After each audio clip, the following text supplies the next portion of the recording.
Welcome back. This will be part 4 of my battery bombed LC2 video. So I never intended this to be a 4-part video series. I thought it would be, much quicker to get things edited down and, just have maybe 1 or 2 videos. But I really wanted to go through the whole process of restoring one of these battery bomb machines just to kind of show how much work it can be. So anyway, if you've watched the first 3 and you're here for the 4th one, thanks for sticking with me. But today, we're going to finish this up. We're going to get this done and get everything working, get it back together, and have a fully functional LC2 back on our hands. So with that being said, let's get over to the bench and get cracking on this machine. All right, so we're back with the LC2 that is, as far as we know, completely working with the exception of internal SCSI. So I've done a little bit of inspection on the board, a little bit of looking at things. I also looked up the mapping of this 50-pin connector here. So we've got pins 1 through 25, which are basically ground. I did check 12, 13, and 14. They're ground on this Apple connector as well. So we do have pins 26 through 33, which are the data lines. I'm assuming those are probably what's not connected. Now on the LC2s, the data lines between the 50-pin internal connector and the 25-pin external connector are directly connected. So you can't have one SCSI bus here, one SCSI bus here. It's all the same. So that's why you can't have 2 SCSI devices with the same ID, an external and internal, because it's the same bus. So they connect to each other and they connect to the AMD SCSI controller here as well. So the lines that flow from here under the ROMs all the way to the SCSI chip and then beyond to the external connector, they have some vias that connect underneath the board and back up to the SCSI chip itself. So there's direct connections for the data lines from these 2 connections here.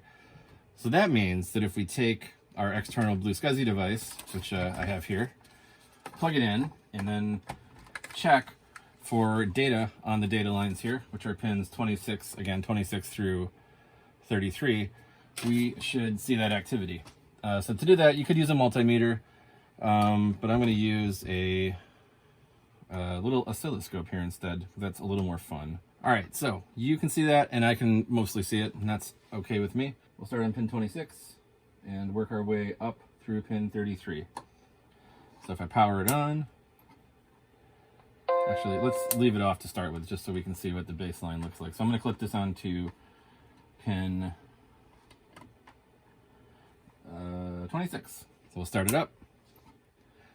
So you can see there's a little bit of voltage coming through, but no activity. So we're just waiting for the system to do its initialization, its RAM checks, and then it'll start booting here in a second.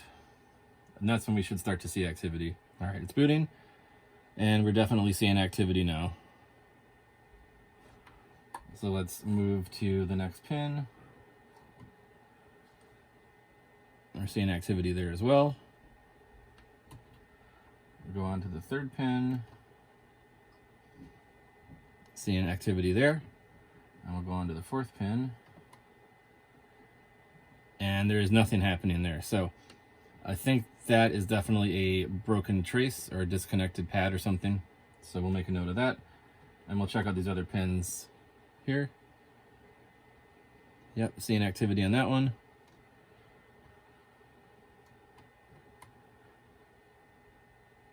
Seeing activity there. And 1, 2, 3, 4, 5, 6. This is pin 7. Lots of activity there, and we'll check out this last one. And we're getting activity there as well. So it's this 4th pin, data line 3. There's just absolutely nothing happening. So that does help us narrow down this problem. It's also possible that one of the other lines is disconnected too. There's, acknowledge, reset, message, select. There's a ton of lines, but I think from what we're seeing, it's probably one of the data lines. So let's power this off, set it to the side, and we'll shut our machine down, and then we'll get the board out and take a look at what we can see here. All right, so we got the board out. It is the data line 3, so that's the 4th pin down since it starts at 0. So pin 26 is on this side, and it's the pin furthest this way. So we'll get out the multimeter and do continuity checks here.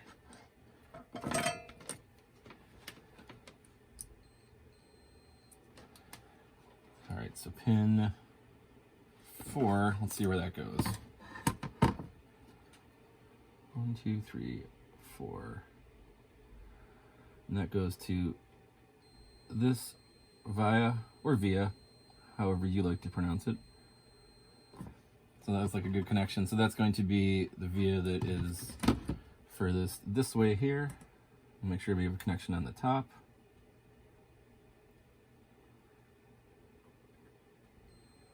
And we do, so that's good.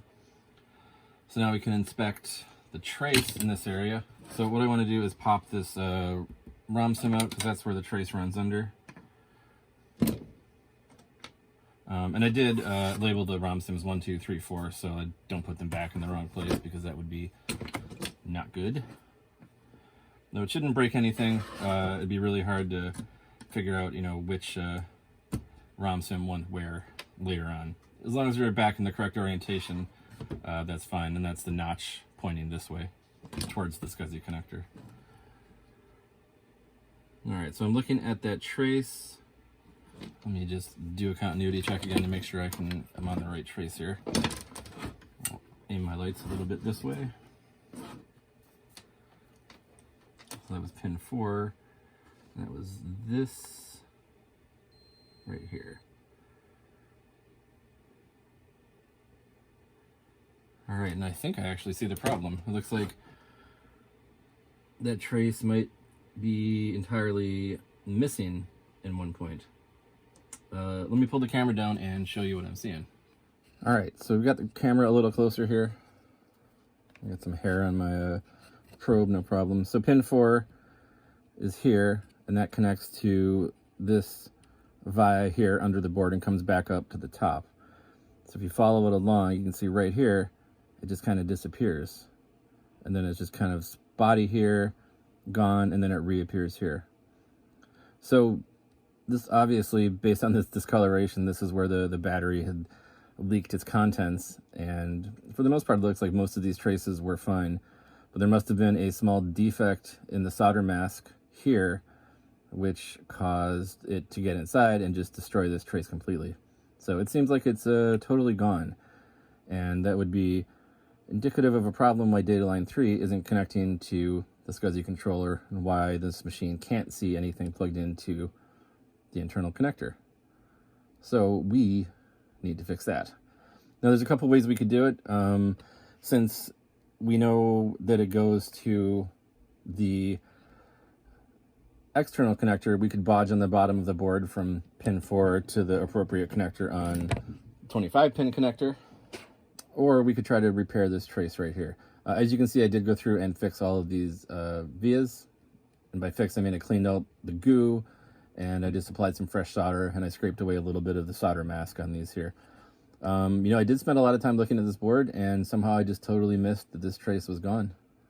So I mean, looking at it now and with the oscilloscope results, very clearly that this trace is just completely missing. So I think that's going to be the first thing I try. I'm going to scrape away a little bit of the solder mask here, a little bit of the solder mask here, and then run a wire and try to connect those two ends together. I could actually connect to this via here, which might be a little easier than trying to scrape that away, and then I'll just try to connect that to here as well. So I've got some wire wrap wire I can use for that, so let me do that. While I've got the camera here, let me do a little bit of this scraping, see if we can't get this cleaned up here a little bit. And when I say cleaned up, I mean just remove the solder mask over the trace. All right, so I'm zoomed in a little. You can see I nicked the other trace over here. That's okay. We'll be using some replacement solder mask on this area once we're done, so no worries there. But let's see if we can't get some of this scraped off on the trace we're actually trying to get.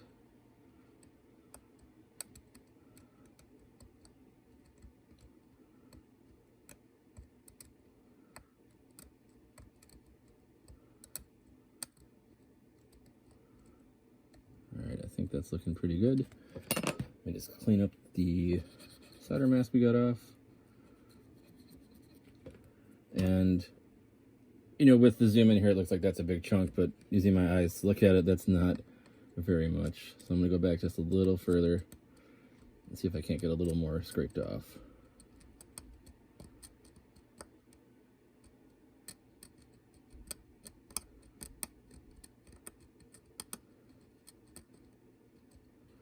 All right, I think that's going to be good enough. All right, so we'll use some flux.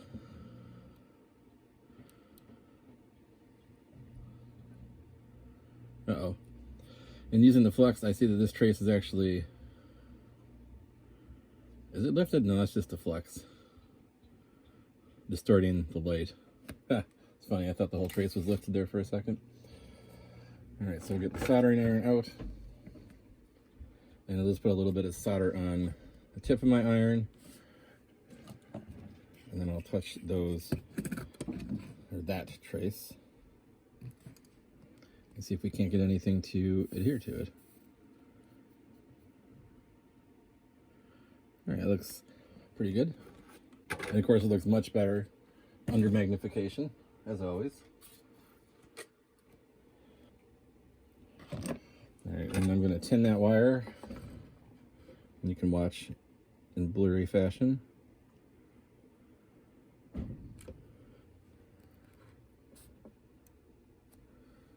All right, and then I'm gonna put it on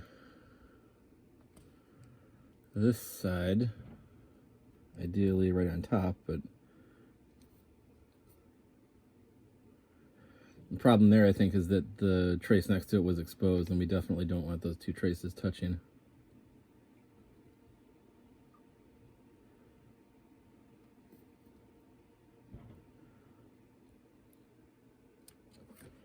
All right. So I'll just do a quick continuity test of those two traces to make sure that they aren't shorted.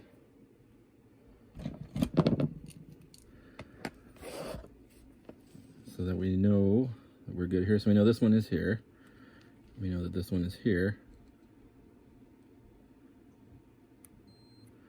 All right. And we can follow the other one up. It goes. That's this one here. Goes up and around and over here. And it's just kind of out of camera. Let me move this. There we go. So yeah, no shorts there. So I think we're good.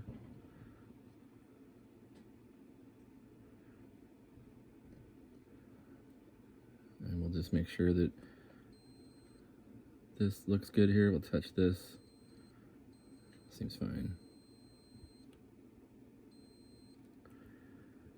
And I just do want to double check this one again. Follow it up here to here. Yeah, no shorts. Sounds good. So now we need to carefully lay this down and connect this to that pad, or that via.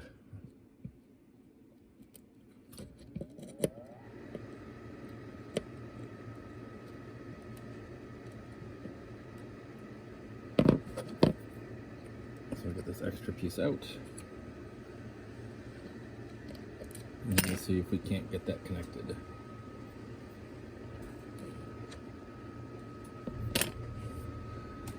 A little more flux, just because flux is always good.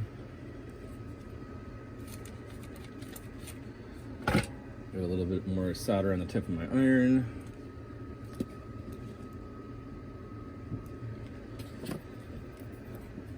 I'll press that down with my tweezers.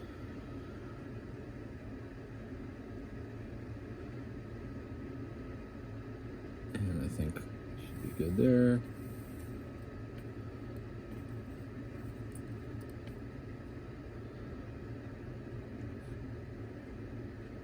All right, that seems pretty secure on both sides. You just kind of burn some of the insulator off the edge, but that should be okay. Now I do want to double check, make sure there are no shorts again. So we'll test this pad out. So I think it was this pad here. We'll double check them all, make sure there's no shorts.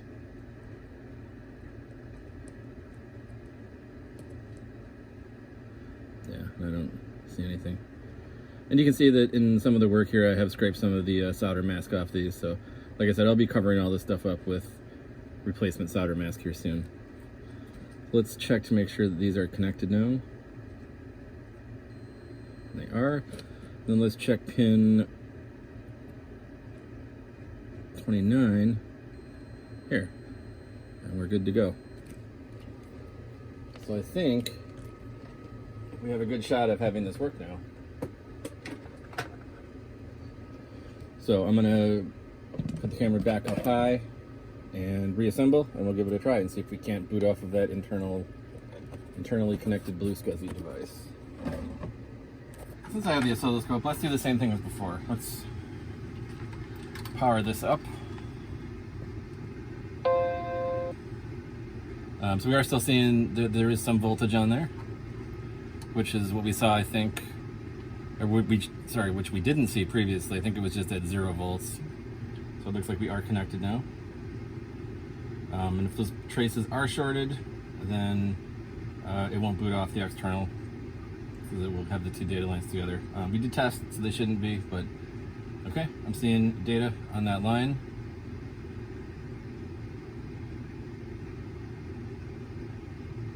So I guess it's the moment of truth. Let's see if it actually boots up. And it is.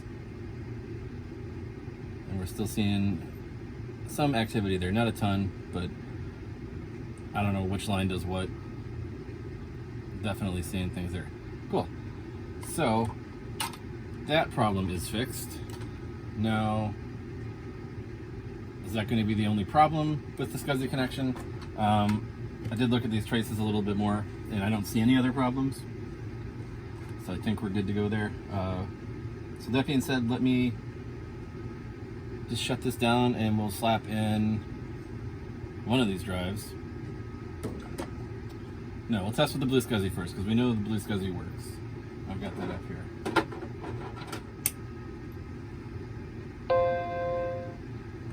So the red light means it's getting power, and that gets that from termination power, which is 5 volts, which is fine. I dropped my sheet, so I can't tell you what pin that is. There we go. Term power is pin 38. So I know pin 38 is connected. That's something. Hey, look at that, it's booting. We're getting the activity light on the blue SCSI as well. So we have resolved the issue with the internal SCSI connection. So it was just that one broken trace. I guess pretty easy to overlook, though, you know, looking back at it, sure seems like it's really easy to spot now. Cool, so I think everything I know about now on this machine works. I don't know of any other faults. So let's power it off, and now we need to clean the board up, get all the flux off, and we need to put some solder mask down on the areas where we did some rework.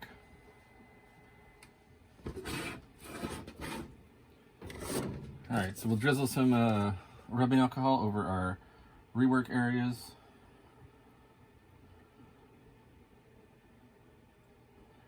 And over here on these caps. And we'll just hit it with some electric toothbrush action to get that solder that flux to just kind of disappear. Flux is used to make solder flow, but it also can eat through solder mask. It also can eat through traces, so it's important to clean it up. The stuff I use is technically no clean flux. It's the Chip Quick no clean tack flux.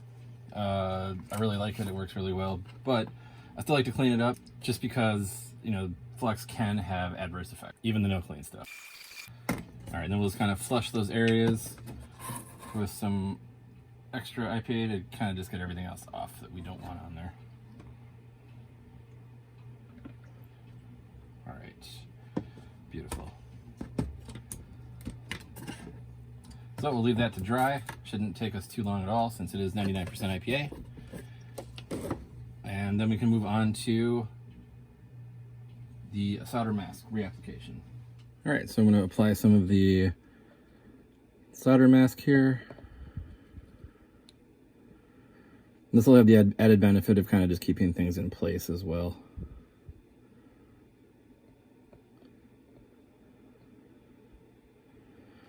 And then I won't forget to do my little touch-up areas.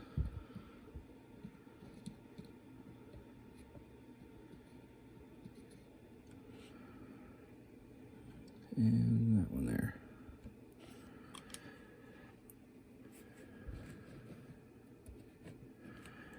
All right, so with that applied, then we need to use UV light to harden it. Shouldn't take too much. Yeah, we're getting there. All right, seems like it's pretty hard now.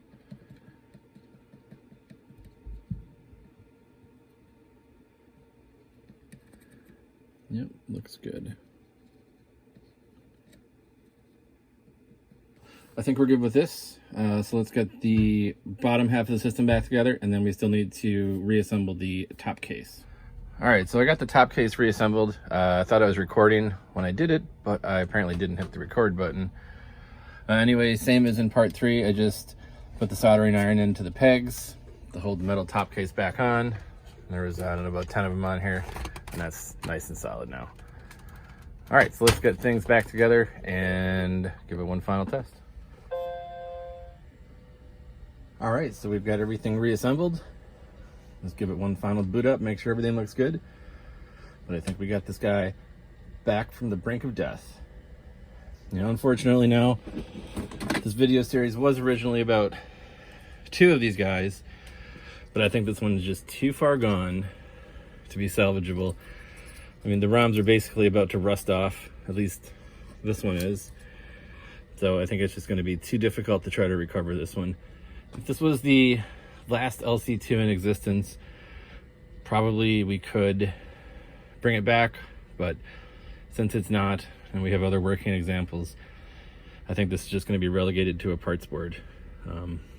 Unfortunate for this one, but you know, at least, and I don't know what I mixed and matched between the two, so very possible parts of this system now live on in this system, and you know, other parts of the system will live on in other systems in the future. Anyway, speaking of the one we did here, looks like we got her all set. So we're showing the full 10 megs of RAM. It's running system 7.1, and that's, I think, going to be it. All right, so I think that's going to conclude this video series. And again, apologies, I didn't really foresee this as being a 4-part video, but in the end, we did get things working, and we've got a nice running LC2 here. So just want to wish everybody a happy Macintosh. Hope you enjoyed the series, and we'll see you in the next video.